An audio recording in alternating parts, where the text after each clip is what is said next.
Belakangan ini sosok Rita Amelia Beta, ibu kandung Nagita Slavina, jadi sorotan setelah sang mantan suami Gideon Tengker akan melayangkan gugatan perdata soal harta gono gini ke pengadilan.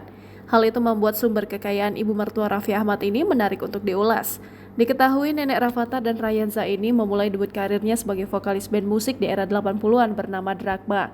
Ia juga pernah beralih profesi menjadi manajer artis. Dia juga sempat mendirikan rumah produksi artis bernama Frame Ritz. Setelah itu di masa kini, Rita mulai aktif menghasilkan konten di YouTube sejak 2020. Hingga saat ini pengikutnya ada sebanyak 676.000. Dari membuat konten di YouTube, perempuan 60 tahun itu dapat meraup untung mencapai 20 juta rupiah hingga 300 juta rupiah per bulan. Rita juga tercatat memiliki bisnis kuliner, restoran mewah bernama Ritz Kitchen. Resto yang didirikannya ini kerap mengundang chef handal Indonesian Chef Association. Rita juga diketahui berkecimpung di dunia fashion. Ia memiliki brand clothing fashion bernama DRN dan Ritz Collection.